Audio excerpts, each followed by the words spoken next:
Good morning. Good morning. Good morning. Look at all these smiling faces. Good morning. Good morning. Welcome, everyone. Welcome so much to this episode. This is our eighth episode of the Hearts of Women. And first of all, I want to ask the ladies, how are you guys doing? I'm doing good. I'm doing Good. good. I'm Okay. well. I'm well. Cannot complain. The sun is out. It is spring, and all the good vibes are coming out now. So Okay. loving this weather, sort of. Without, but minus the allergies, but loving it. Yes. Well, I want to make sure that we welcome everyone who's in the chat. Thank you so much for joining us, and please share this with your on your social media pages and invite as many people as you can. I think this is going to be a good conversation, especially in the times that we're in. So I'm so excited to be able to do this particular podcast. The title is Navigating Career Changes, and in this climate that we're in now, we may have to do a little bit of that. So these are just some tips where we can help each other to come together in a positive way to look at some of the challenges that we may face as a whole. And so I'm thankful to have this conversation to be able to bring some encouragement and maybe some directions to those who may be thinking about navigating and changing their careers. Also want to make sure that I acknowledge everyone in the chat. Thank you so much for participating. Thank you for joining Nick D, Crystal Everett. That's the one who keeps us all together. Uh, his divine appointment. So thankful for these ladies who are joining us, and everyone who may be seeing this across all social media platforms that we are streaming live to. Please join in. Add your comments. We need your professionalism. We need your suggestions and your help. And we want to just make sure that we can add value to everything that we're doing here. So we are also wanting to go ahead and just let you know we are the Hearts of Women, and we are this is our podcast for the women, and we are under the Empowering Perspective community on YouTube. You can go to that YouTube channel, and you can join the community, and you can help us in these conversations that we thrive to have. And okay, Empowering Perspective. I'm so I seen the emoji. I seen the emoji. I'm so sorry. Empowering Perspective, you always hear if it was not for you, we would not have these platforms to have these conversations. So I appreciate you being here. I'm not gonna be laughing oh but no, I do please forgive me for not of course mentioning the Empowering Perspective because we're under the Empowering Perspective community. So oversight. Miss Nodella Jordan, thank you so much for joining. Hey, we're gonna miss you this morning, but we're so happy you're able to join us in the chats. So ladies, um, what do you guys we want to go ahead and just jump right in, right? When you sing this particular topic, everyone has something that they may be, dealing with right now in their life, transitioning or thoughts of, what you're currently doing, or maybe thinking about some future plans. So when you think about navigating career changes, what is the first thoughts to come to you? Adrian. You want to let Adrian go first? Adrian, is she frozen? You want me Is to go she first? I'm frozen? sorry. Okay. Oh, Am I frozen? no, You're I'm good. not. good now. You're good. Can you hear me? I hope you all can. Yes, Okay, we great. can hear you. It's so funny because when I first got the topic, I was saying to myself, there's no navigating in my career field.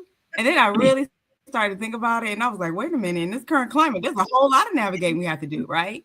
Obviously, a lot of things in the government are shooken up. And even when you're in the private sector, I'm in corporate, it still affects us, right? Because I'm in banking, and banking is regulated by the government. And there's a lot of governmental entities that are affecting banking right now. And currently there's a bullseye on the FDIC and the NCUA. So I really thought about that question. And I'm like, you know, the mindset of old can't be right. And so I really started to kind of churn about it and was like, you have to really think about, do you still love what you do? Do you Is there something in your personal life that is affecting what you're doing and that you might need to shift? Have you lost passion for it? So I think those are some of the things that are definitely changing or making me think about how I'm currently navigating the current, you know uh, space Climate. of where we are in our career. I guess you could say that. Okay. Yeah, and when I saw navigating career change, I mean, it was like this is my life right now.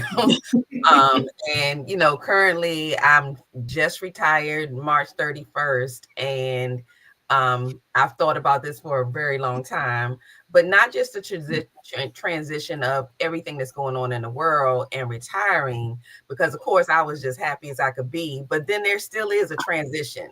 And I'm discovering along the way that there's some transitions I didn't think about, especially when you're somebody who's moving fast paced all the time on your job. You got a lot going on, and then you're now retired. So, what do you do with that energy? How do you navigate into what I also have is on businesses? So, being an entrepreneur and having a career, and now transitioning into just entrepreneurship and still trying not to be busybody. This was huge for me because I was like, I want to be in this conversation because I'm still trying to figure it out. And I think a lot of people are trying to figure out, what do I do with all this energy or lack of? I'm just saying. But what do I do with all of this now that I have to do a new schedule? Move my time around and not do some of the things that I did before that made things stressful. So it's like a combination of things. So I'm excited about this conversation for sure.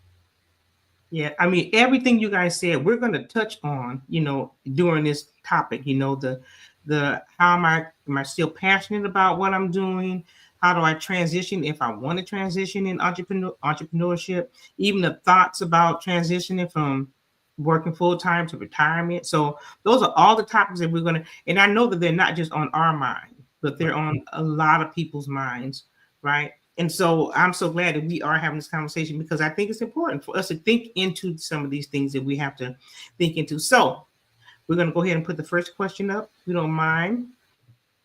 And so this first question, what are some of the common reasons women find themselves considering a career change, especially in today's economic climate?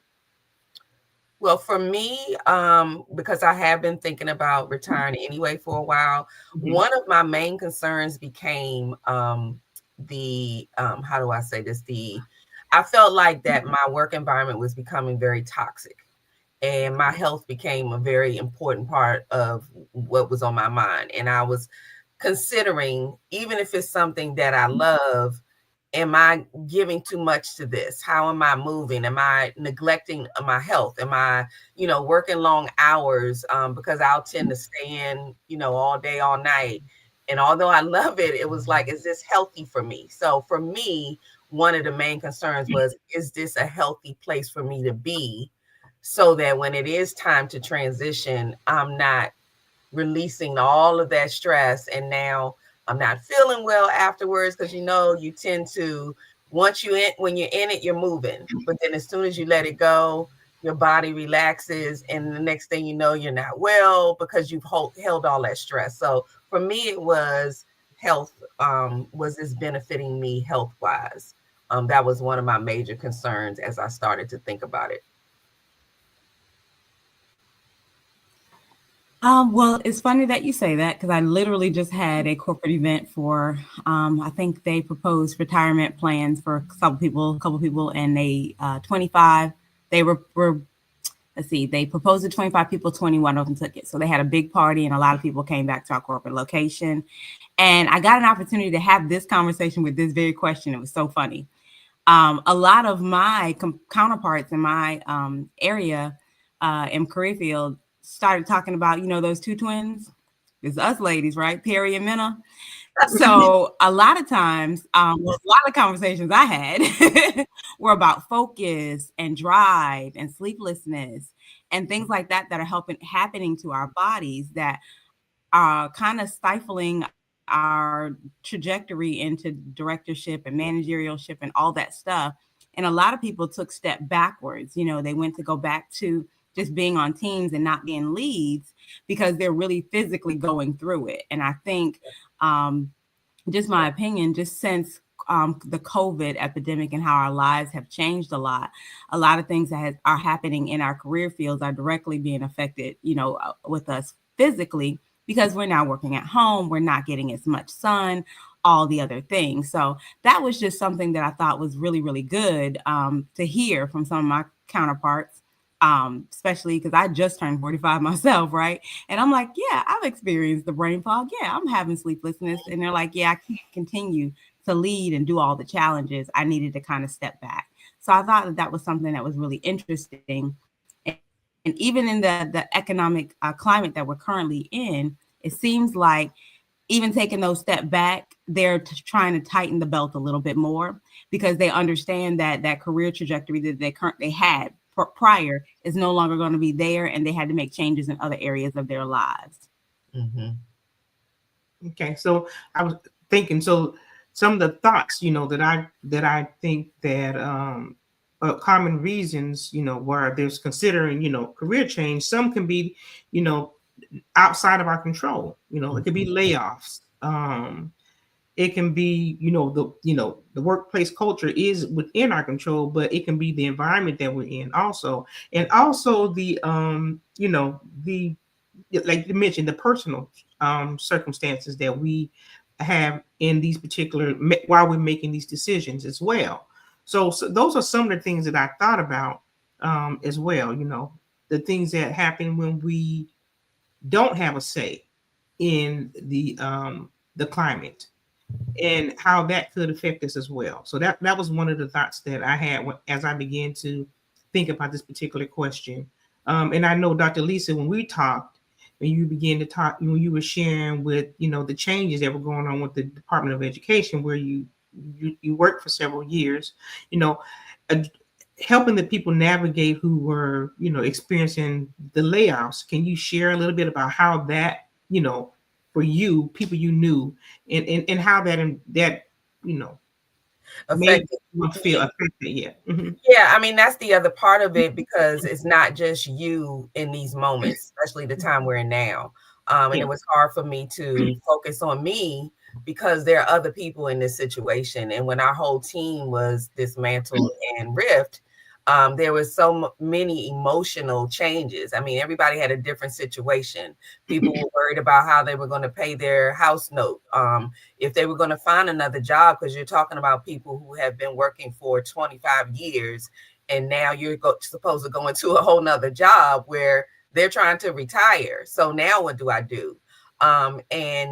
And you're in this bubble of you can't do certain things because you're still partly connected, and you have to go through all of these legal things or whatever. So emotionally, people were having anxiety attacks. Their stress levels were up, and they just needed somebody to talk to. And you're trying to manage that while you're trying to figure out where you're going to go, what you're going to do. And I did kind of, if this makes any sense, I did kind of experience a feeling of guilt. And it was because I knew my status with trying to retire. So my situation was a little different. Not that it's still a lot, but I tend to, minimize mine to go to others. And I was like, well, I think I'll be okay. This is a lot, but I'm thinking about someone else who, maybe doesn't know what to do. They just got in the government 2 years ago, and now they're ripped. What do they do? Somebody might have had a baby, and they're trying to navigate. It's a whole lot of circumstances that we ran across, because you never know, as we say, you never know what's going on in people's lives until something like this happens, and then everything gets poured on the table.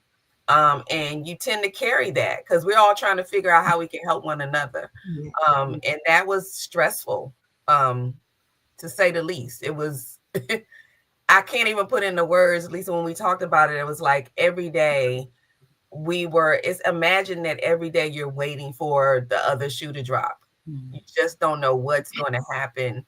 That kind of stress is really it's awful. That's the only word I could say. So trying to navigate in the midst of trying to figure out what they're getting ready to do to you, what's going to happen.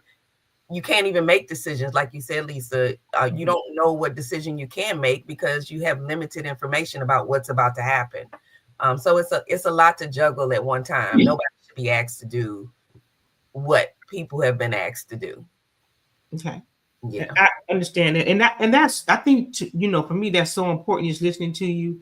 I think being there, being a supportive ear for someone, and we're going to go into a lot of these other resolutions and solutions that we can have as well to help each other in some of those when some of those things come up because of the climate that we're currently in. But I don't think it should be our primary focus. And I think that sometimes when we're in that state of distress, right? Because trust me, my entire career is dependent on a healthy economic. Right. Okay. So there's times when my business runs slow as well. Yet there are some things that we can do to help each other navigate through some of these changes that we're experiencing. And I just want to go ahead right now. I don't know, Miss Adrian, did you want to add anything to this? No, I was just very interested to hear a little bit more about some of the conversations that Lisa was able to kind of have when it came to encouraging some of her colleagues, um, experiencing, everything that's going on with the government.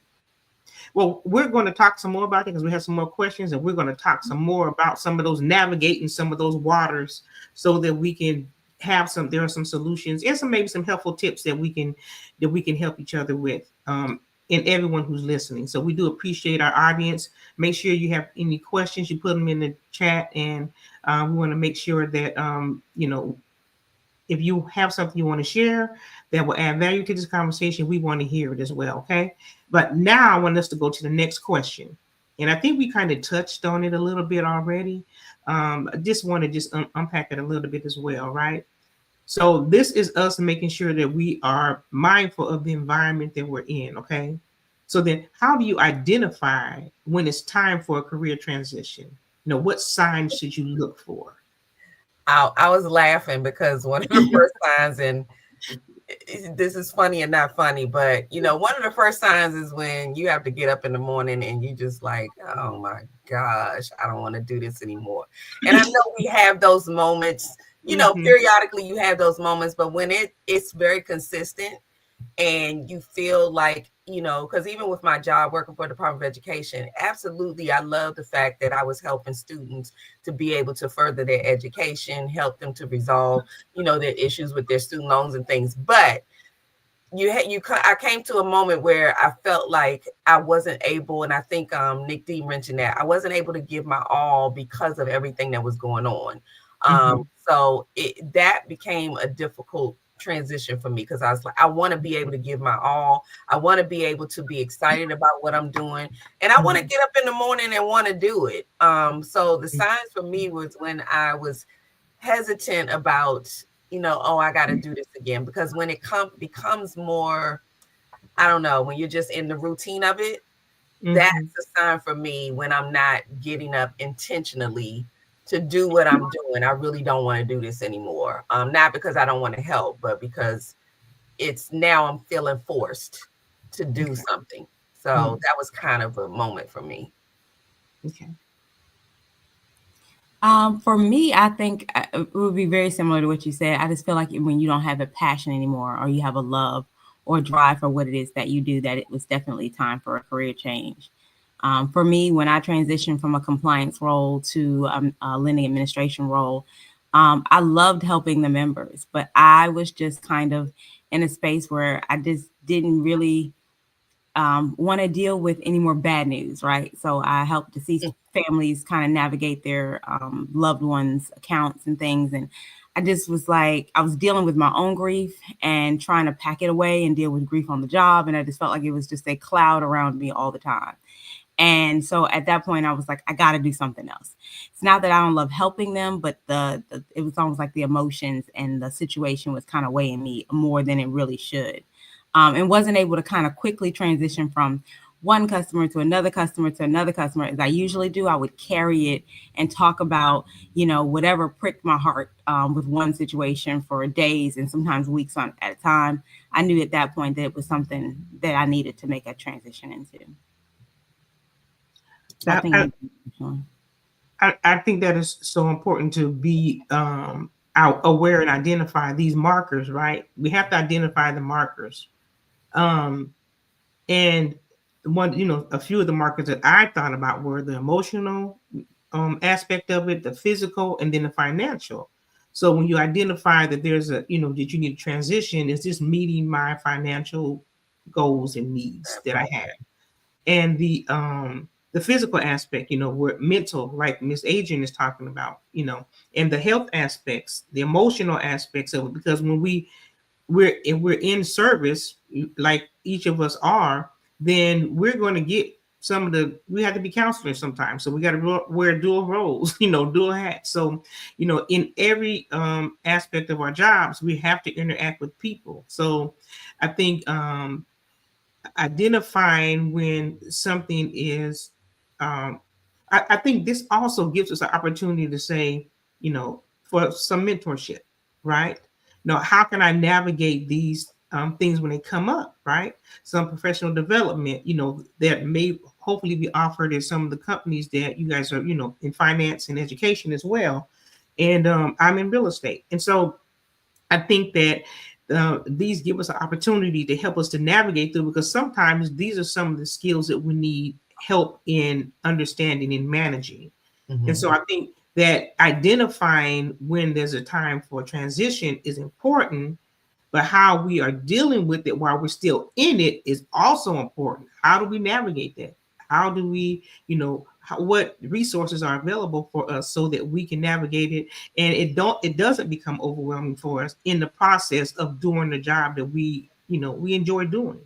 And so those are some of the other thoughts that come to mind. Any other comments on this particular question? Well, and I was just going to add, one of the things that I started to do is I mean, I was with Department of Education for 30 years, but in my last 10 years, I started to think about what was really more important to me, Okay. and be able to balance that with home. I think initially you go in and you're just doing the job, so everything else works around your job. And as I got older, I started to realize that it also matters how I'm feeling. And I'm really big on morale in an office. I think Nodella mentioned it too, but morale has always been huge for me. And when I see that there's a breakdown, I know how it will affect me. So that's the first thing that I want to do, is to get the morale back up. And you have to find a balance, because some people, especially like these times, people are going through a lot. And so they don't want to laugh. They don't, nothing's funny right now. But at the same time, you're trying to keep everybody's spirits lifted and let them know that, hey, this too shall pass. But it's hard to say that to somebody who's up against a situation where they don't know how they're going to live from day to day. So I try to make decisions, even in my career, on whether I did want to take a position. Because we tend to just want to keep moving up, keep moving. And there came a time when I didn't want to I didn't necessarily want to go up. I wanted to figure out, okay, where is my money? Where is my mental? And then make those decisions accordingly. And so sometimes I turn down positions that might have brought in more money, but it just wasn't worth my mental. And those are hard decisions to make, but I had grown to a space where those are the hard decisions I had to make. Do I just take the next step up? Do I want that supervisory position, or what does that entail? And does my life allow me to be the supervisor? Do I want to be the special one that comes in when nobody else comes in? Maybe not. You know what I'm saying? And are those few dollars worth it? So I think those are some of the things that we have to identify, what's really important to us when we transition, because it's not always up. Sometimes it's over. So we got to make some of those hard decisions too. Miss Adrian, I'm just going to answer that we're not talking to go ahead and mute your mic. I think we're getting a little bit of feedback. So, but Miss Adrian, did you want to add to that? And there's a few comments I wanted to bring up as well. Well, I did notice in the comments that Nodella was talking about how if it didn't kind of inspire her anymore, and I think that was a really good point. I did see that and just thought to add that too. Inspiration, even though it can be temporary sometimes that's just the spark that you need to keep going, and or you realize that it's time for a change. So I feel like you can kind of come to the fork in the road when it comes to that as well.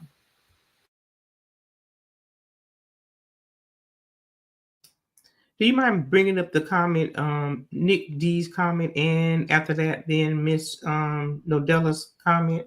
Adrian, you know you triggered me with the fork in the road. Please don't. I'm just kidding. uh, Nick D said, we are doing a disservice to others if we can no longer give them the best of us. That, to me, is selfish behavior. So did anyone want to comment on that? And I think that, I think that you're right.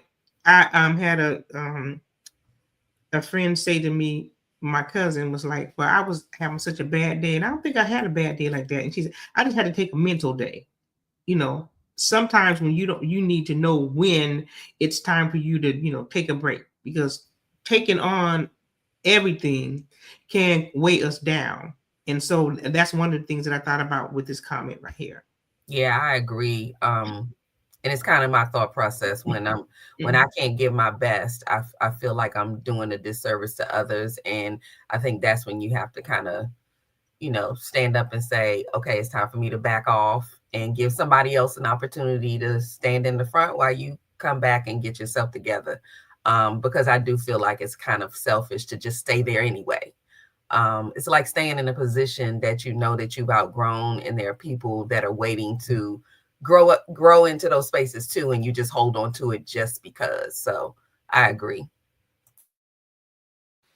I agree with that statement as well. I was going to say that recently we took one of our personal development classes, talked about customer service. And even though I don't work directly with the public, a part of my department does.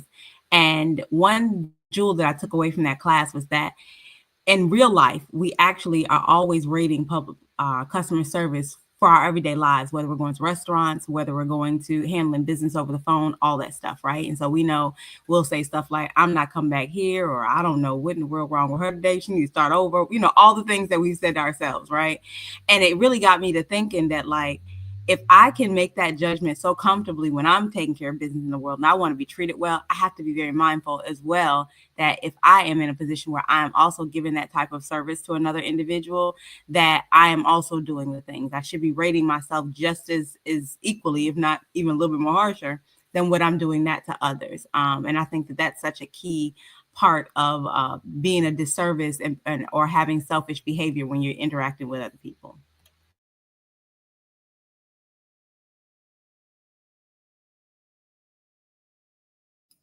I think that's good, a good point, Adrian, that we check in, we make sure that we consider and, treat others as we want to be treated, right? And then I think it's so important as well that we keep service top of mind, because everything we do is a reflection on our character, our morals. They're reflective on us. So it's important that we always do those check-ins and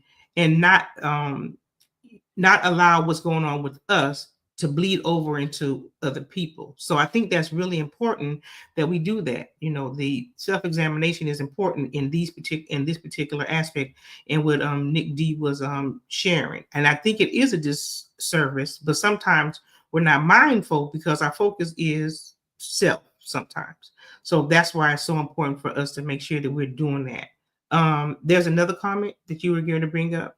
Okay. From Miss Nodella.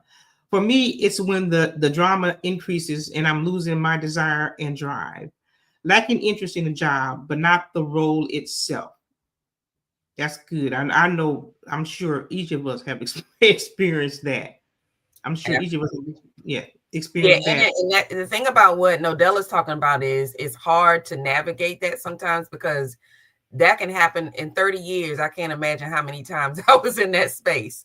because you get new people coming to the office, the dynamic changes, people get different roles, the dynamic changes. So you're always readjusting, which is why what Adrian was talking about earlier is so important to be able to step back, because you do have to reset over and over again. And I think some people have to remind themselves that we're not robots, we're human, and we're not going to get it right all the time. And so we also have to give each other grace. I know I have been that person, Adrian, that goes into a place and the service is just awful, but I have to also check myself, and make sure that what space am I in? Why am I receiving it this way? And then sometimes we have to be quiet, and you don't have to share all of that with everybody. You know what I'm saying? Like, even if that's what it is, we don't always have to broadcast it in that moment. Maybe they're having a bad day. So we also have to give each other grace in that moment. But I absolutely agree, when the drama increases, then I have to do kind of a check analysis on, okay, what's going on here? Is there somebody has an issue with me, or is it the office in whole? Where can I improve on what I'm doing? Or is this where I want to be, because this is just too much for me? So I agree that once the drama increases, you have to reset and figure out what's going on, because I don't want to sit in this, because you do take that stuff in. If you sit in it all day, every day, it will consume you. For me, I think one of this, when I think about this particular statement, it makes me think about when I was transitioning before I opened up my company. It's like I had this ideal of a culture, environment that I wanted to be in, right? And I was going from place to place to place trying to find it, but it was something that I had to create. It wasn't anything that I was going to be able to see and I mean to just walk into, right? And so when you talk about being in an environment where there's drama, there's confusion, this is what this made me think about, you know, because you can, if you're so inundated with confusion and drama, then there's a time when you can say, okay, we got to come to the table, because this is where we spend a lot of our time, right? We have to sit down and we have to have a conversation so that we can create this healthier environment. We don't want an environment where we're coming into and dreading it, like we talked about, waking up and coming into these environments where it's not healthy for our mental. So we have to make sure that when those times come up, even if we're not in a position where we a supervisory or a management position, we still can address these issues when they come up in the environments that we're working in. So if this is something that anyone is dealing with, and you feel like this may be an indication that you may need to change, or if you've gone to your supervisor or management and nothing is changing, then to me, that's an indication that you don't care about this product that we are representing. And I think so then you have to make some decisions from there, I think. Well, and I wanted to bring in, I'm glad you were mentioning that, because what I thought about is the other scenario, which is kind of what we're currently in, where the drama is there. Yeah. And there's nothing that anybody can do about it right now. Yeah. It literally was our everyday existence, was waiting for that next email that's going to ask us to do something. Or, I mean, and literally people were on edge the whole time they were at work, which is an awful way to work. And nothing could have changed that except internally how you're going to manage this for yourself. Mm-hmm. And that's where people, I think, don't work. A lot of people don't work like that. They go to work, they do what is expected of them, and they move on, but they're not thinking about, how am I feeling about this?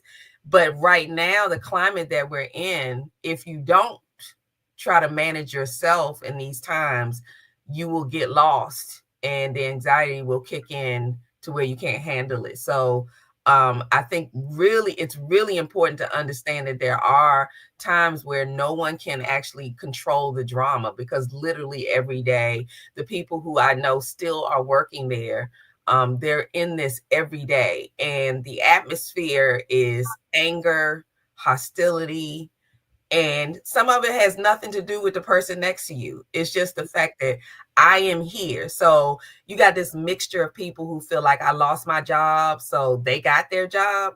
And then you have people who got the job, but they're so stressed that they feel the same way. So, yeah, it really is an internal thing that I think people need to start to tap into, because otherwise it can really do some serious damage. Serious damage to people. I think a lot of people going through what we're experiencing now are going to have some long-term effects from what's going on, unfortunately. Yeah, I I agree. agree. Go ahead, Miss.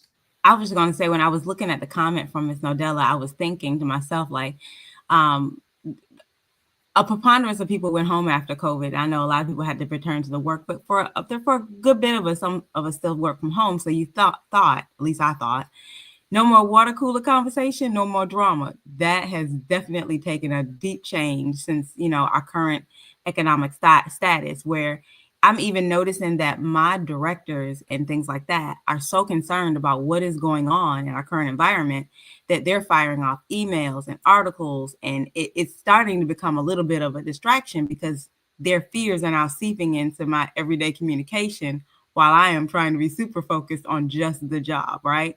Because those are the things we can't control. But I was thinking about the transition of what are considered to be a typical or traditional office drama, water cooler talk, whatever you want to call it, whoever got sent home, whoever was late, to now it's like everything in the world now is at, even when you're working and you're trying not to be distracted, it is completely coming at you from every standpoint of what it is that you do, even if you're not directly affected. So that comment just made me really think about how that transition has happened.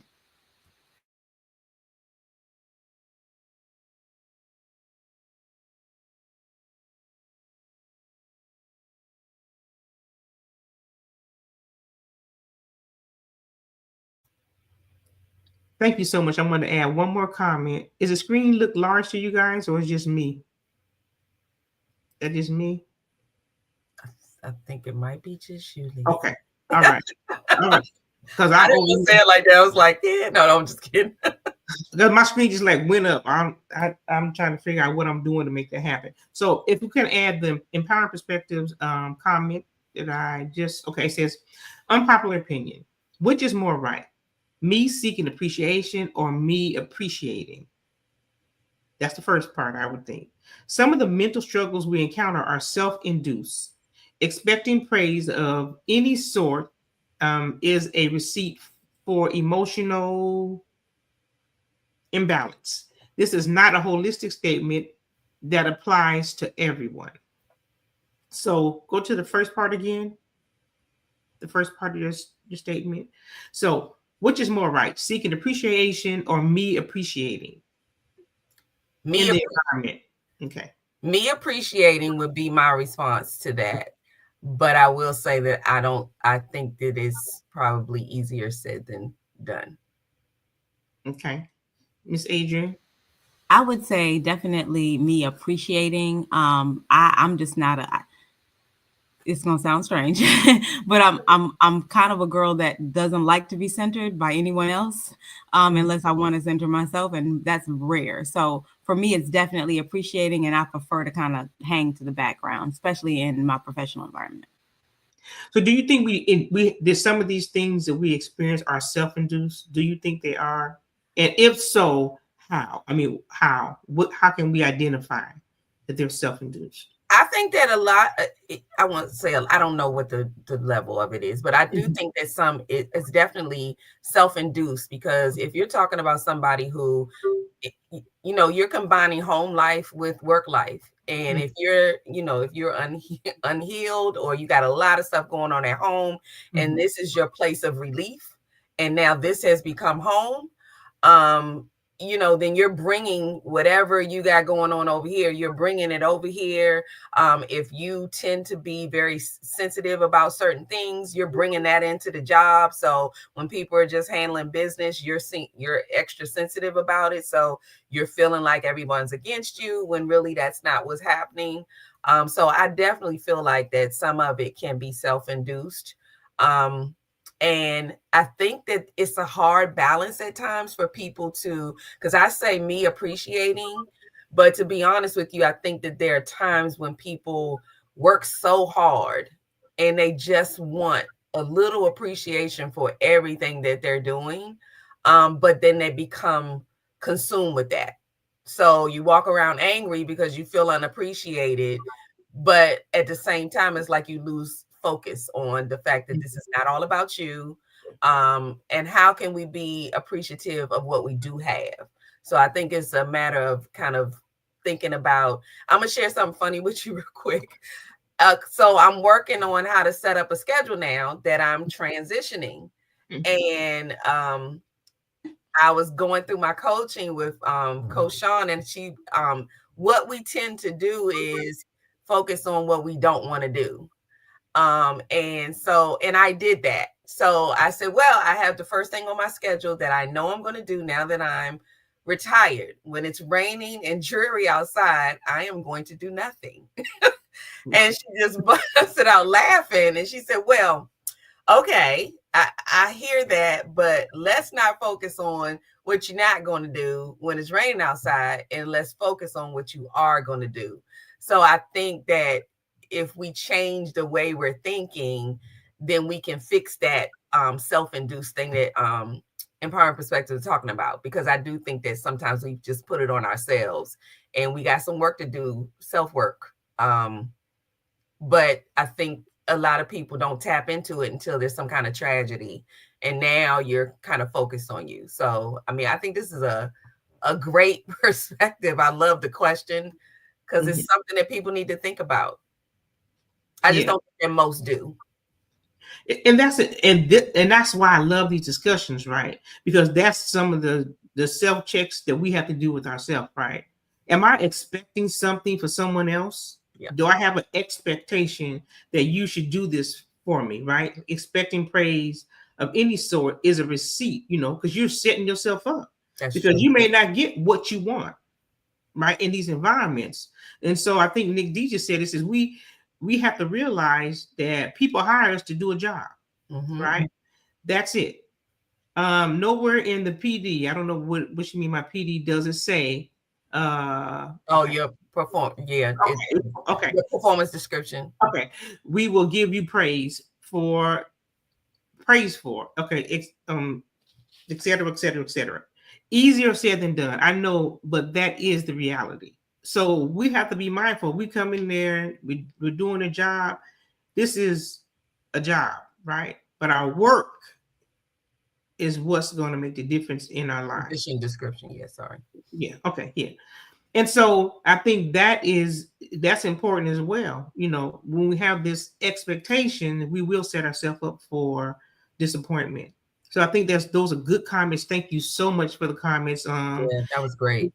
It just helps us to be mindful of our individual responsibility, right? What am I here for? And I think sometimes we get that that's distorted, right? I'm here to do this, right? So for this, but when we go in and we do our work, there is a little distinction, right? And we're going to talk about that a little bit more.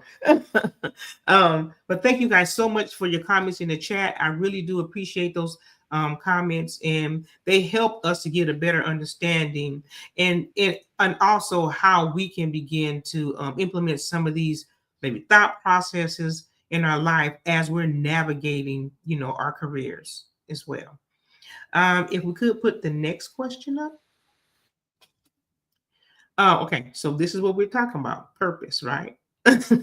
So what role does purpose play in making a career change? And how can women align their career with their personal passion? Or is it possible?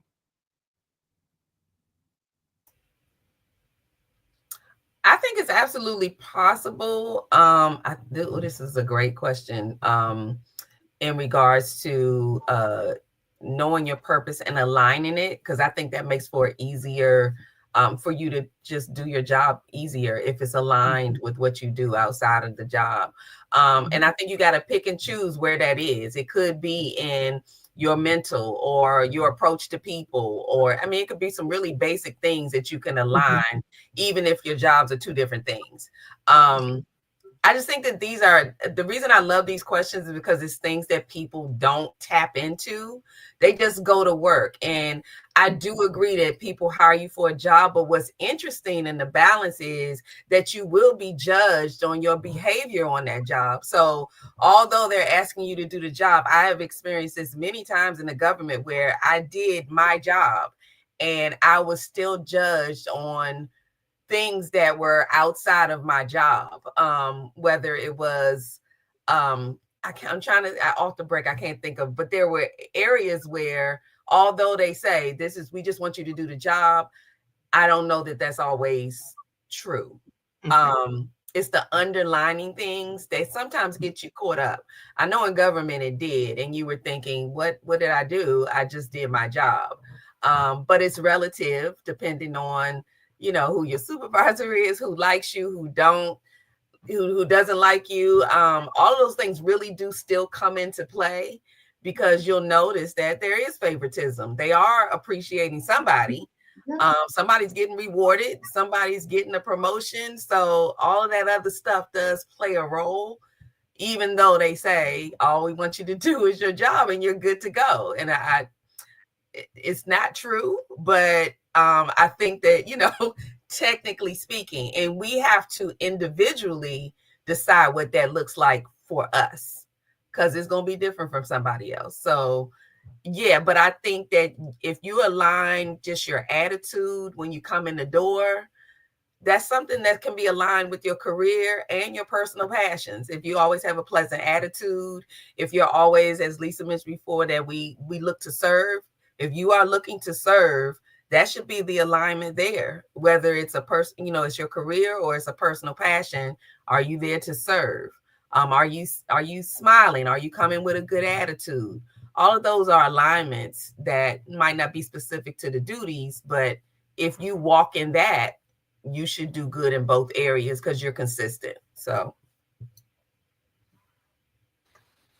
when it comes to purpose, it's kind of funny because this particular thought I'm having is kind of piggybacking off of something that Coach said when it comes to expecting that praise. And so one of the things that I've always said to myself is I got to keep my mind in the huddle, right? I'm a big football fan. So if you keep your mind and you keep your focus in the huddle, which is that small group, right? Your core department or whatever it is that you're moving in, then you don't have to worry about what's going on the sideline. You don't have to worry about what's going on in the audience. You don't have to worry about looking for other people to validate what you have going on when you keep your mind in the huddle.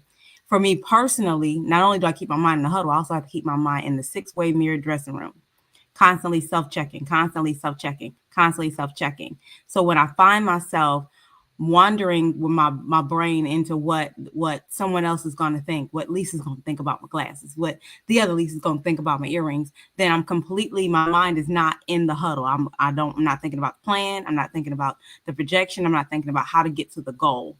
So for me, that also ties into purpose, because once you stay in the huddle, once you stay focused on what it is that you are trying to do, you are going to be always, even if you're not on your purpose, you're working towards it. And keeping those distractions away help.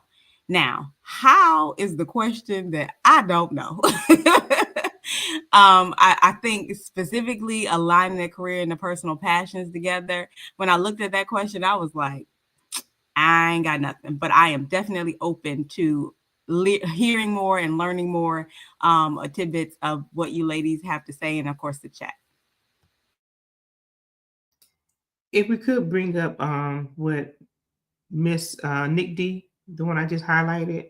Yeah. So Nick D's comment in the chat says that it is possible. My focus did not shift to purpose until I restarted my walk with God. Once I embraced that, I realized my purpose is not truly being fulfilled in the career space I'm currently in.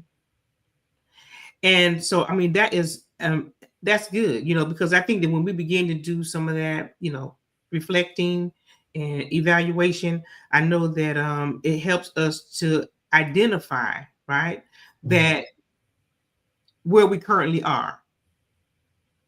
And it helps us to say, okay, so is this what I want to continue to do? And if so, how do I reframe this so that I can make sure that my purpose is never absent of what I am currently doing in this job, in this space as a job. And one of the things that I begin to learn to do as well um, is to be mindful that my purpose, I know what it, I think I'm real clear on what it is as far as me identifying. I'm in real estate. I help people. I have to counsel people. People talk to me all the time, right? And I can help them navigate and begin to think about something other than what they have their current thought is, or to give them some insight that they may consider, right? But as Nick D, I begin to identify this purpose more and more as I begin to understand my relationship with God. Everything that I do is ministry. Everything. You may not know it, but that's what it is. Because I am being an example in the marketplace for everyone I work with. The character, the ethics, and sometimes it's not easy, right? Because you encounter people who don't necessarily think like you, but that should not change the way that you interact with them. You still have a responsibility to continue in that character now, or you can choose not to work with that person as well. So I think those are some of the things that help me to reflect on purpose in my current role as well, in what I do as my career. And that was very helpful for me. So I do appreciate that, because if we don't make sure the first relationship that we have is prominent in the things that we do on a day-to-day basis, then there is going to be some conflict. Mm-hmm. Because like you said, Dr. Lisa, they're not aligning. In everything that we do, everything that we find our hands to do, they should align. Mm-hmm. And we should do them if we're in a relationship, have a relationship with God, as unto God, because that's serving other people. Any other comments to this statement that or question that we have up here?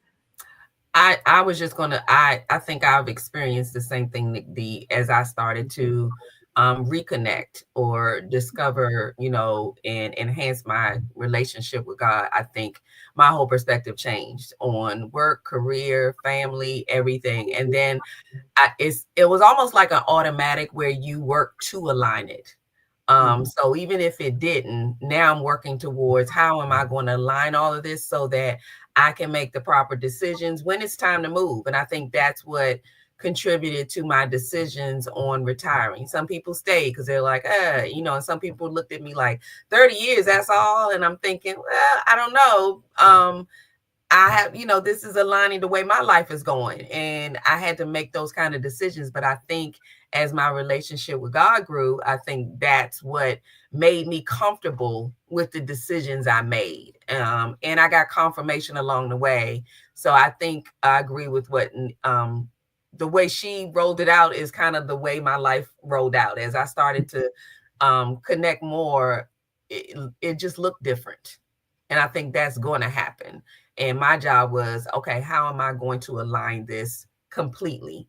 And I think that changed the whole perspective on the drama in the office. I didn't respond the same way. I wasn't as frantic. I wasn't worried. Even though this is a scary situation, I was even surprised at myself. Like, why am I just not? Because back in the day, Lisa would have been off the chain. Like, what is going on? What are we going to do? And I didn't respond that way. And I do think that that's because of exactly what Nick D said, that I had, built my relationship with God in a way where my faith was intact. And, although there were concerns, it was like, okay, how are we going to get through this? Let's do it. Yeah. I was looking at the scripture that Coach put in the chat, and I think it's something that we have to also be mindful of, right?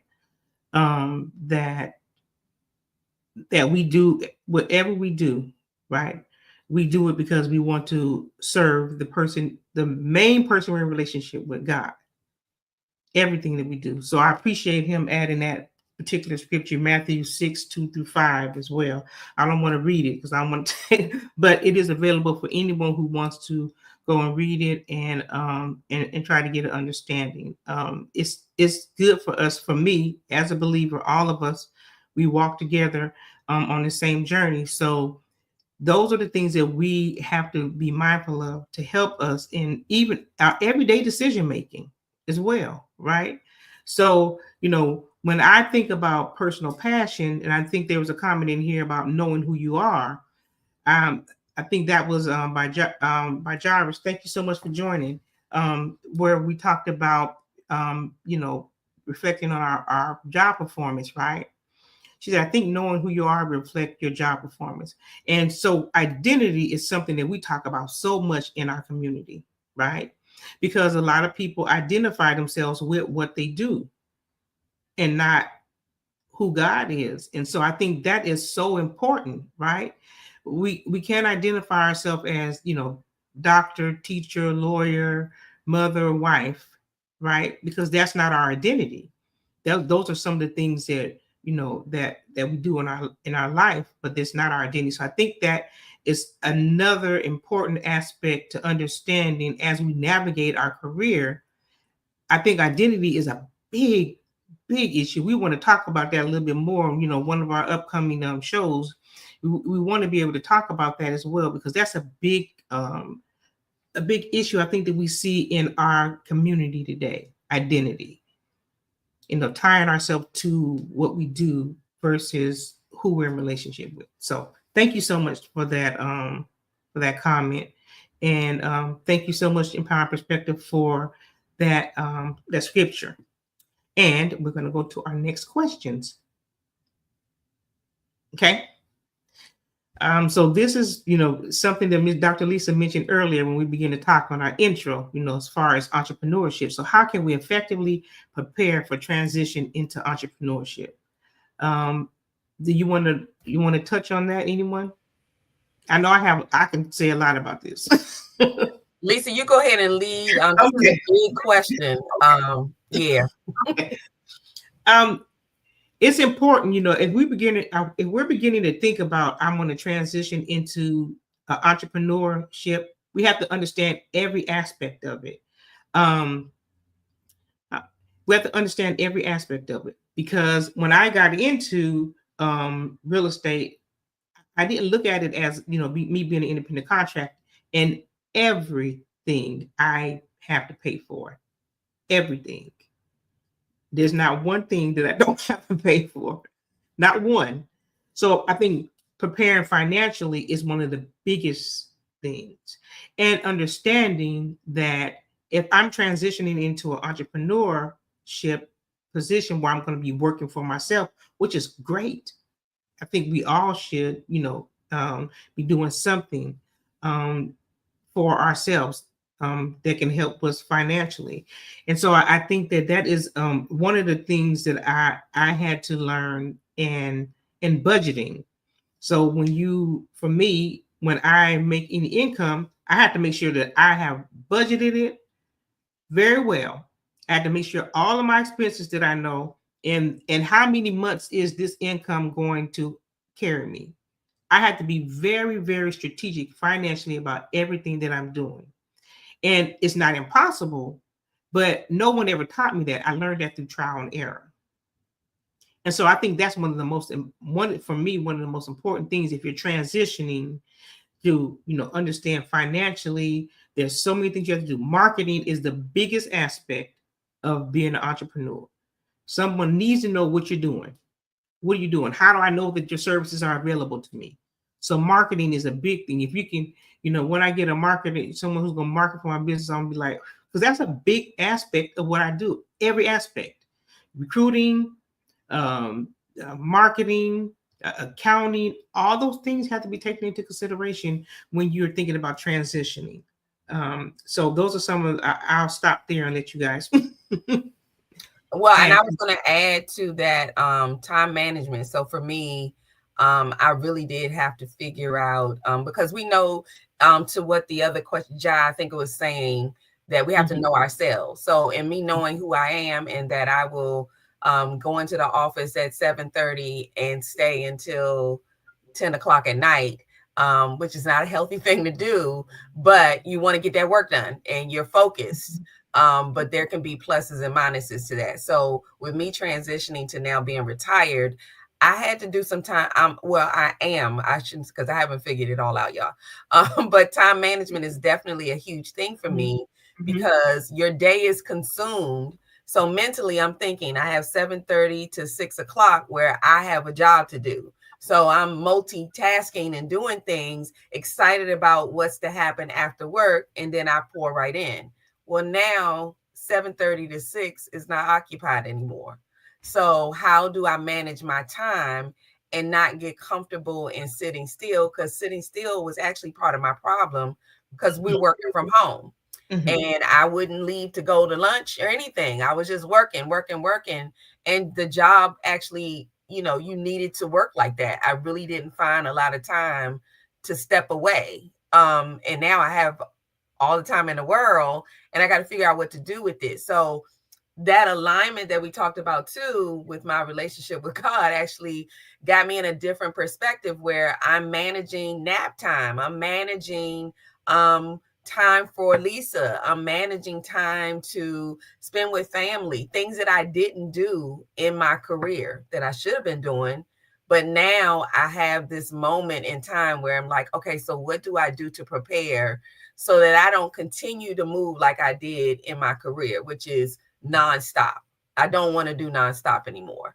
It's not healthy mentally, physically. None of that was good, but it got the job done. And now as an entrepreneur, because I was doing dual, now I'm just entrepreneur. So I got to think about how do I keep my energy up? How do I plan for? And that's why I have my suggestion in transitioning too is I got a coach who's coaching me through not just my personal things that make me do what I do, but also how to manage a day. And no, I don't have to get up at 9 o'clock in the morning, but I do have to decide I'm going to spend 2 hours on this. And then it doesn't have to be consistent. I can step away, do some other things. It's kind of like even with me having the podcast, and I had to be reminded when you lock in, I'm one of those people who my commitment is to the podcast. So I'm on every time. And so I was also pushing through. So even days when I was exhausted, I was like, I got to do this though. I got to do this though. And I had to be reminded, that this is your show. So you can take a break. It's okay. So sometimes it's okay to sit still. So where some people move all the time, I struggled with being still. And that's going to be my biggest challenge with transitioning into entrepreneurship. Because I'm either all in or I'm all out. If you give me time to relax, I will embrace that quickly. But, and then it's hard for me to get back in the swing because I'm tired. But I think that's preparing is maybe getting a coach to help you kind of break that down.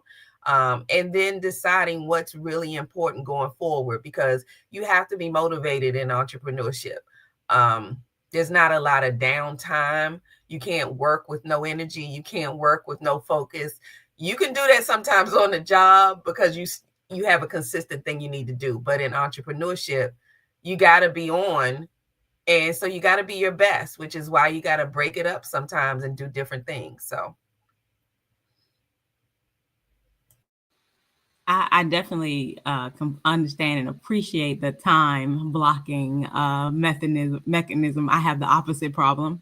When you have no one that you are responsible for, you kind of just walk to the beat of your own drum. And at this ripe old age of 45, yes, I know I'm old. I'm claiming it. I'm saying, but I will say this: that I am now starting to understand how I've been very wasteful with time in very, very long periods of my life.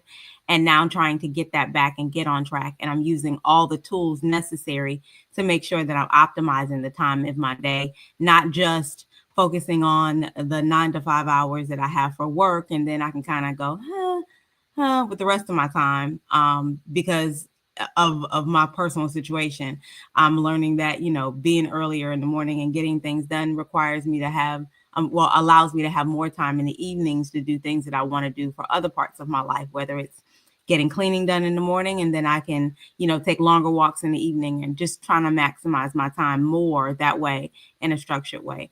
Also, praying. I mean, I really have gone and been praying to God about my gifts and the gifts that He's bestowed upon me. I've never, ever, believe it or not, in all of my life thought about being an entrepreneur. It just never crossed my mind, right? I knew people had done it, had been successful. Lisa's very successful in her business. I always applaud them, but I was just kind of like, yeah, that ain't for me. And now, through me having a closer walk with him, he is showing me that the gifts that I use temporarily throughout the year, can allow me to transition into other things, and just trying to put your hands onto different gifts that you have to see if that's something that you feel like you can make passion. Because I believe the saying is, if you are operating in your passion, it doesn't really feel like work. If you're operating your gift, you really don't feel like work. So allowing myself to have that time to explore those things. I've always done makeup for prom season, right? But that's a season. Never thought about transitioning that, but that's a possibility. Or being a bariatric patient, and joining a lot of the TikToks about, bariatric tools and tips and all this stuff. And I've really been learning a lot of that. And so kind of exploring that. So I think understanding what your gifts are, or exploring your gifts are, and really praying about that. And that time management thing has really opened the opportunity for my brain to think about doing something more than what I am supposed to do, if you will.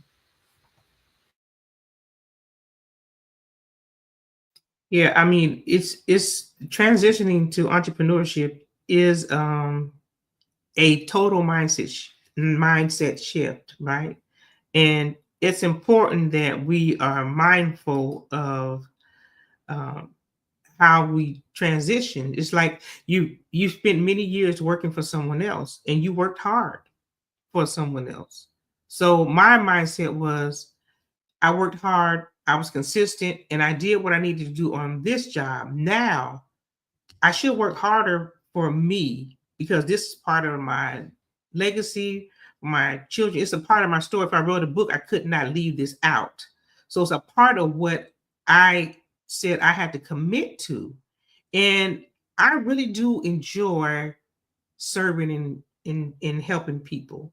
Just the joy of someone getting a key, or a mom or a young family going into their home, and they've never thought that it was possible, but we have some tools that we can help you identify and understand that it is possible. Oh, time and time again, if it felt like it was so rewarding, and it wasn't something that I received, but it was because I was able to help a person navigate through it. So I think serving is such a big part of what I find joy in doing. And it's a blessing to be able to help someone navigate to something they thought never was, or for someone to say, I didn't think this was possible. I didn't know that I could do this. I think those are times where you can just, like, be so thankful to God that this is an opportunity and something you're doing that you truly enjoy doing. So I think there's so much that we have to consider when it comes to entrepreneurship. We have to make sure that we have a business plan. Uh, we have to make sure that we have a financial goal. And then when we started doing ours as a company, the company I used to work with, they would make sure that, and there were some workshops that I was doing for preparing for our next year, right? And they always made you put in your vacation time. That was one of the first things they made you put at the very top, right? So you're preparing for your time of relaxation. That's what they used to say to us. So when I thought about it, I was like, okay, so you're preparing you're working, and then you're preparing. This is already a part of your plan. And I never, really thought about it. And then it began to make sense to me. So in everything that we do, we must prepare for it. If you're working for yourself, it's so important. The preparation is one of the most important things in dedicating yourself to working for yourself is important. So those are my thoughts on that particular question. And we're going to skip ahead. We got like about 20 more minutes left. Okay. So we're going to skip ahead to question number 7, because it's something that Dr. Lisa was talking about, right? Um, what are some strategies for networking and building connections in a new career position? Right? If you're transitioning to a new career, what are some of the connections we can do? What are some of the things that we can do as we are transitioning? So I saw Nodella put in the chat, which was definitely something I was thinking about, and I've done to get a coach, and she said specifically a SME in that area where you're going. So definitely somebody who's where you are, where you trying to go. Get them to coach you through what you need to know and transition to. The other thing that I wanted to add to that is what I think was a plus for me, because like you, Adrienne, I never expected to be an entrepreneur, never thought about it. Love to serve people, and anything you ask me to do, I'm there. I would actually step into leadership roles accidentally, but I'm there to serve. And I never thought about starting my own business or anything like that. But when I did, because I think as you start to align, we talked about that alignment. I think that's when you tap into your gifts, and it's alignment. You start to notice what your gifts are, and then the idea of how I can be an entrepreneur and do, whether it's crafting or anything. I've crafted all my life. I never thought about a business with it. But as I started to build my relationship, then these thoughts came in about, oh, just do this, just teach yourself this and put it on Facebook. The marketing came in, put it on Facebook, and people are like, oh, can I have one? And then there you have it. You're now in this space that you never thought about. I think the plus was, and I would suggest this, if people are in a career, tap into some of those gifts while you're in the career. And I think that helped me with my transition into entrepreneurship, because I was there while I'm here, and I started to make those alignments because I was doing them both. Now I probably went too hard with it, and so I'm 100% here, 100% here, and that can wear you out. But what I'm discovering now is I learned a lot from entrepreneurship that helped me on my career, and I would have thought the opposite. But once you introduce that, because it's all about how you're going to build, this is you, this is your gift, this is how you're building it. I think that focus made me, okay, so how do I want to communicate with people? How do I want to this? And then I transitioned it into how I was working in my career, which was a little different. I mean, because you're listening to someone else, but I kind of handled it like the position that I hold with the Department of Education. I kind of handled it like an entrepreneur, like, this is my job, this is what I do, and this is how I'm going to manage this in your space. So I would suggest to people to maybe tap into a gift or two while you're in your career so that you can prepare for that transition. And then to just, like Nodella mentioned, take classes and seminars and go to events, listen to people who are talking about what they're doing. It will really trigger things. And I think you brought up prayer. I know that was one of the questions on there, and that's what prayer actually got me there too, like praying about, okay, what are these gifts that I'm supposed to be paying attention to? Because a lot of times you're trying to do everything. And I had to make adjustments. What do I need to let go of? What can I do? So all of those things, I think everything we've been talking about so far is been beautifully aligned. So I love the questions, because it really is a transition in your relationship with God that helps all of these things to kind of align themselves. But definitely find yourself a coach, check out a seminar, attend a conference. Those things will definitely help you to strategize on how to move as you transition. I agree with that 100%, Lisa. For my trajectory or how I see the outlook of networking is concerned, it's just breaking the mold of your mental box, right? So as we're growing our relationship with God, and we're starting to understand exactly the reason why we're supposed to be here and our purpose and our calling. It's almost like it does align, right? He kind of transitions you to a point where he kind of lines you up to where you're starting to walk into spaces, and mentally I'm breaking out of the box. I'm no longer being just the Adrian, the girl that I know, the, the Mary Dean's daughter, the all the things. I am truly a king's kid. And it gives me such that extra boost, and it allows my shoulders to kind of come back, my head to go up, and for me to walk into different spaces with confidence so that I can have conversations about different areas and aspects of life that I never even thought about having before, like are brand new, that open the possibility of my mind to kind of start churning in different areas. And then, of course, once you get those ideas, you get those sparks, you bring them back before the Father in prayer. So that for me, just a little bit of having the confidence to break outside the mental box is that one step, that and kind of where I am on that journey. It's just having the opportunity to be able to move into those spaces with a lot more confidence, because even though I have found myself recently in spaces where we're talking tech, we're talking coding. I don't have a clue what none of that means, but I'm like, okay, Lord, you before me, because I don't know what this man talking about, and I have confidently nodded my head, Lisa, not knowing, but then finding myself coming back going, I don't understand why his shirt had O's and ones. And then I figure out about, text grams and stuff, and I'm able to decode some of the stuff. And I'm like, oh, look at Google, my friend. But I really have truly just kind of with my walk been able to confidently walk into those spaces of places I would have been like, I'm not going there. I don't know nothing about what them people talking about. I ain't got no interest in that.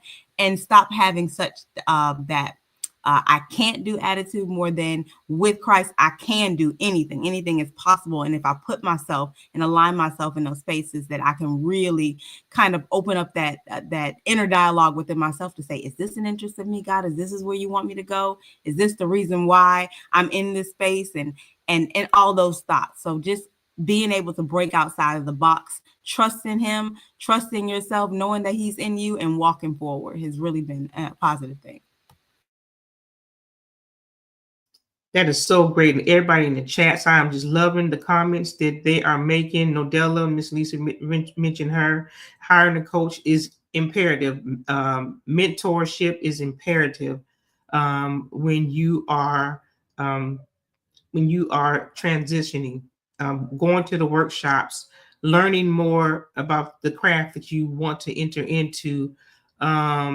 I know Nick D. I did cry a couple times when I got a key. When I had to get when someone got the key at close. I did. I did. Now it just brings me so much joy. So I just love what everyone is stating in the chats. Thank you guys so much. Now I want to bring up. I started a comment that was in the chat from Empowering Perspectives. And I like this because one of the things that we are always taught, right? The world teaches work-life balance, which is counterintuitive to entrepreneurship, right? So one can conclude that the world teaching is focused on keeping you in a job market as opposed to obtaining something that can be generational. And so I think that is so true. And, I can tell you on this journey, like any other position or job that you're in, sometimes you're like, okay, I'm tired of this. This is getting on my nerves, right? But it's not because of something, but there's outside sources that have a say in how the businesses are run sometimes. So you have to remain focused, even in the midst of what may appear to be chaos. You have to remain focused on what you're doing, what your purpose is, because you will get distracted with all that other noise if you don't stay focused. And I actually said this the other day, that someone asked me, well, how's business going? I said, well, for me, I'm in the kingdom. I don't know what the world is doing. And that was my response. That was my immediate response, right? And so I think I have to continue to think on these things, right? I can't focus on what's going on, because if you do, that's where you're going to allow distraction to come in. And I have to continue to do my work and focus on the promises of God, not on what man is saying or what it looks like right now, because it seems like everything is being affected, everything in our life. But this is in the world. And so if I keep my mindset in the kingdom, then I'm going to have a different thought about the things that I'm saying, because I'm not focusing on what they're saying. I have to be mindful of what's going on, but that's not my focus. And so we have to be mindful of what we're being taught in these environments, as well as Power and Perspective just mentioned. If you could bring that up one more time. I think I have started one other comment that was made.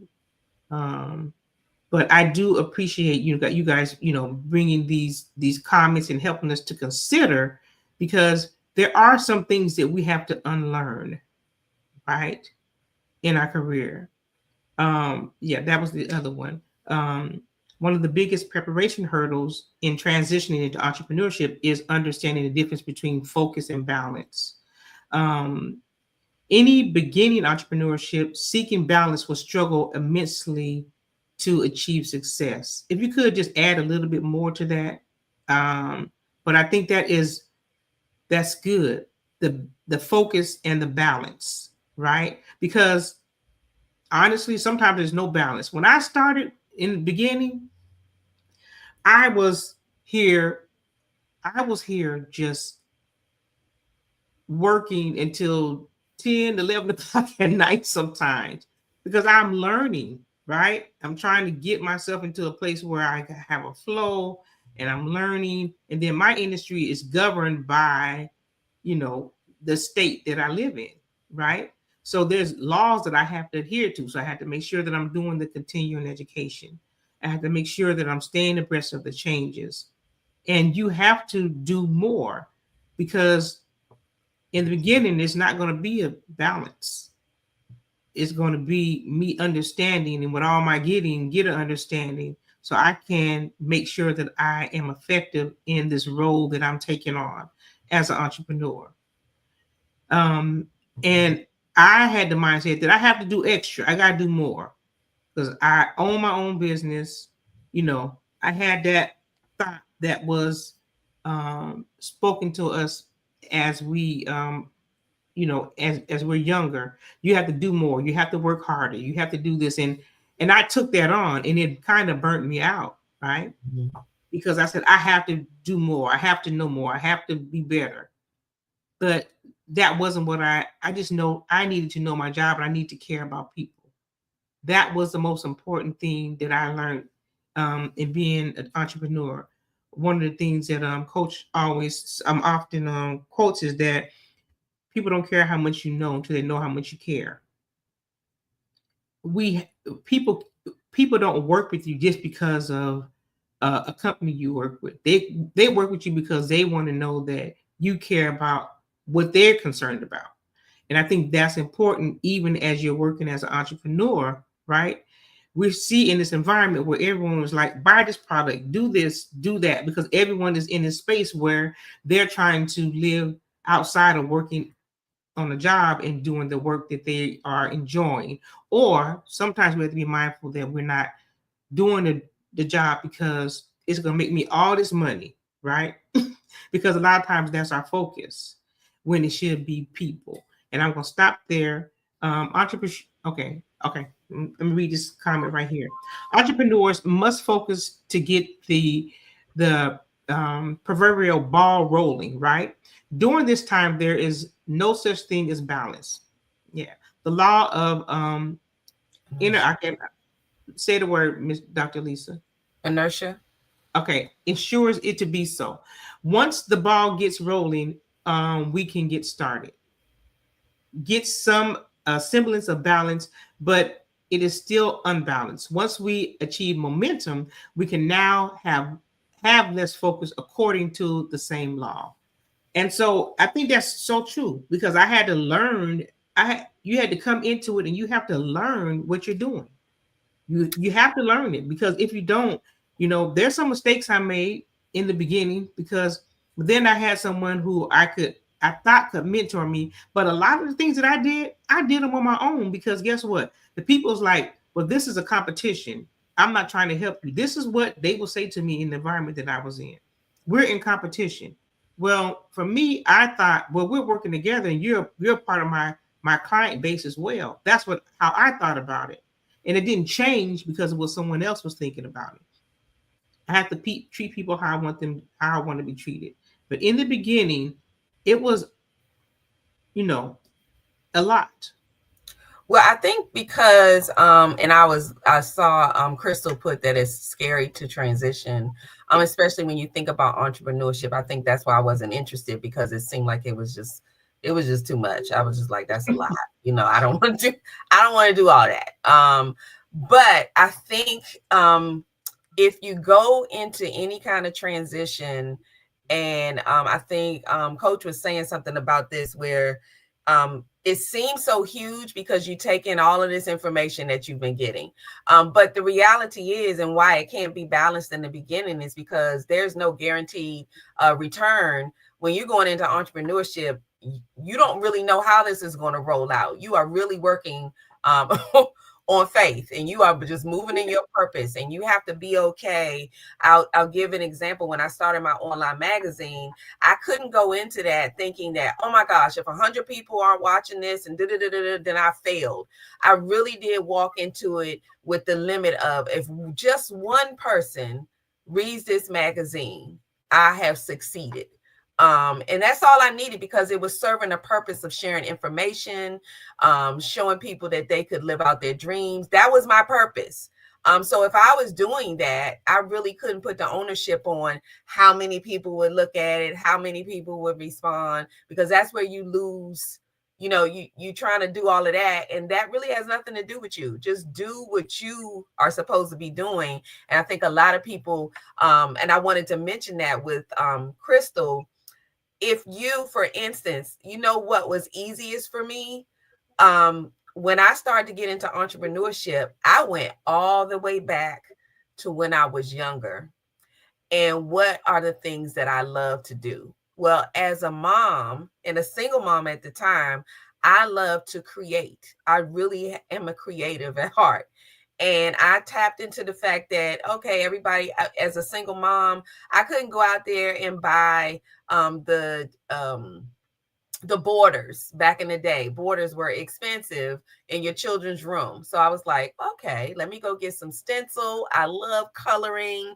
I mean, it seems simple in the beginning, but I started to create the own letters and do them my own way, and created things. And I tapped back into that and realized, okay, Lisa, you are creative. So what are the things you love to do? I love to make the wreaths and pillows, and it just expanded once I tapped in. So it seems overwhelming until you think about what it is that you love to do when you were younger, and then it starts to flow. I can't really explain how fast it happened, but it was kind of like when I tapped into that I am a creative. I love to paint and do all those kind of things, but it transitioned. I don't paint necessarily, but it was that crafty part of me that I tapped into. And then from there, I moved into a space where I just tried something. I didn't even think about selling it. I made it for myself. So even with crafting, think about it. I'm just using crafting as an example. I decided, because I love burlap, that I wanted a burlap. I wanted all my ornaments to be a burlap on my Christmas tree. That's what I wanted. So I said, go out on YouTube, teach yourself, because you are creative.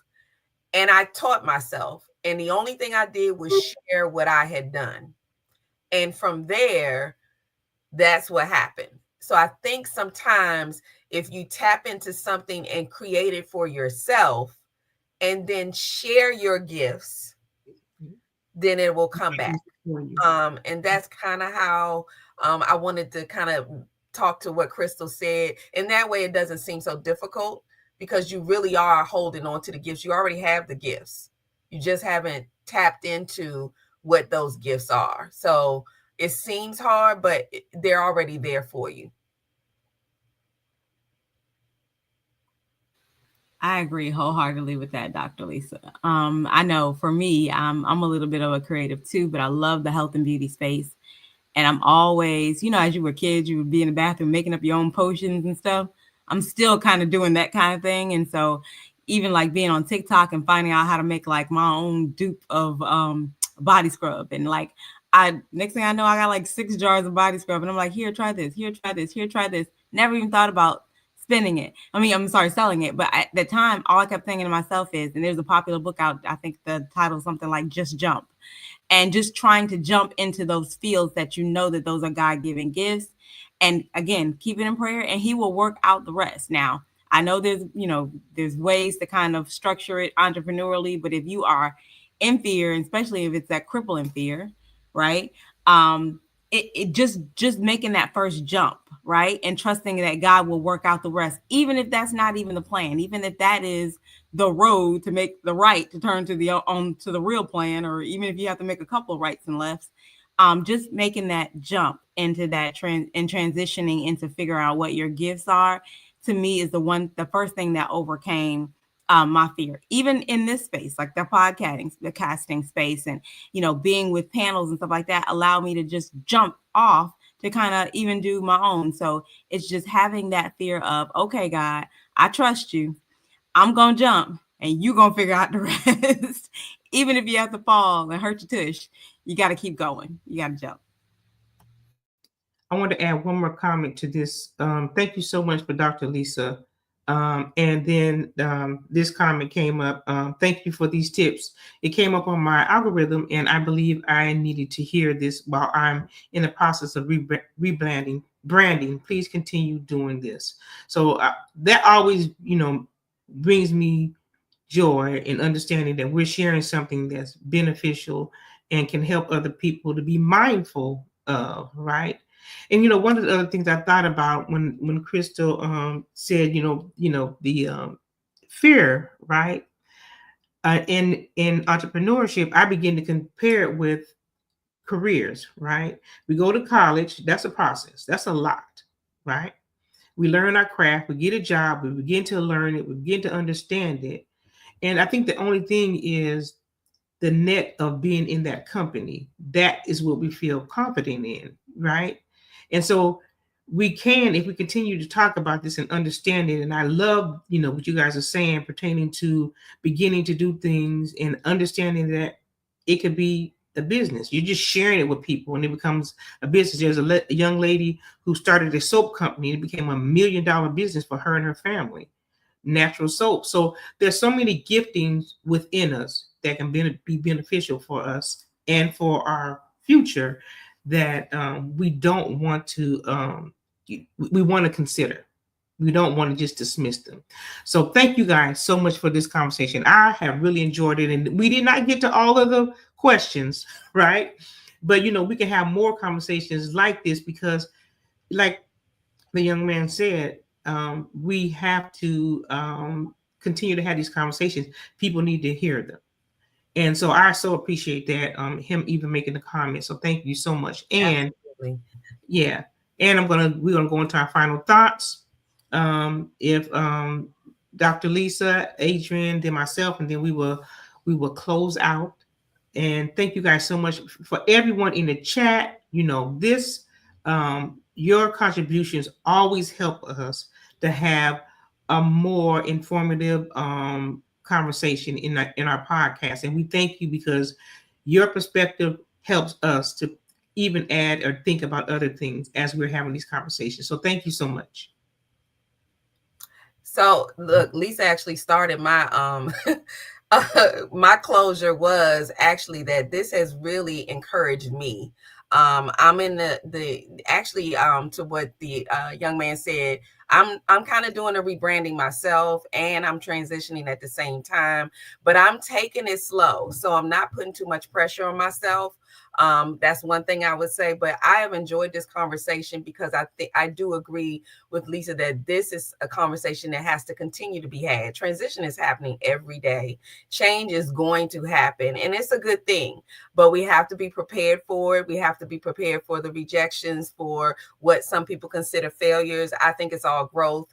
it's either a lesson or a blessing. So this has blessed me in a wonderful way. It's reminded me of things that I need to do to stay the course. And I'm actually looking forward to the transition. So it's not as scary as it used to be, but it's because I know that I can move at my own pace. I can take steps forward. I can take steps backward. I can step over to the side. So there's some transition effects and flexibility in this. So just keep that in mind, that you can be flexible. Don't put too much pressure on yourself. And I would love to continue these conversations, because I just think in life we're transitioning, and not just career, job, whatever, but just in family, with your children as you become empty nesters. There's so many areas of transition.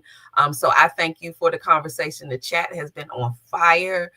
Thank you all so much, because I am learning as I'm sharing. So what I suggest to people is just to work on tapping into those gifts. You already have them. He's given them to you. It's just your time to tap into them and see what they're supposed to do for you. And it's for sharing. So once you tap in, just share it and see what happens. Yes, thank you so much. This has really been a good conversation. And, I've said before, something that I never really considered at any point in my life is entrepreneurship, or using your gifts to transition your career. But you have to start somewhere. So whether you're young or whether you're old, and no matter, it's never too late. As Coach says, give time. If you feel that crippling fear, because I've lived in that mindset for so long, it is definitely a time to change it. And the only way to step out of that is just, again, to jump, to start to do something, to start to explore what it is that the Lord has put in you, and the gifts and the talents that you have that will transition you into your own area. Thinking on those good things will also break that fear. Philippians 4, I believe it is that when it talks about changing your mindset, and Philippians gives us the how to, right? What we need to focus on. So in this unprecedented time, and this very unsure time, be okay with opening your mindset to doing something so different. And I promise you that the Most High will walk with you every step of the way. Nothing is off limits. There is nothing that I'm not willing to explore at this point in my life, that I understand that the gifts and the talents that he's given me are within me. So with that, thank you, chat, by the way. I love some of the questions. I was able to kind of glance over a few times and see some of the comments that were made. This was very innovative, and it thought-provoking, and hopefully it has sparked someone to take something that they have thought about doing, wanted to do, break outside of the box, and remember who you are and remember whose you are, and you cannot go wrong. And with that, thank you so much. I love you with the love of Christ, and there's nothing you can do about that.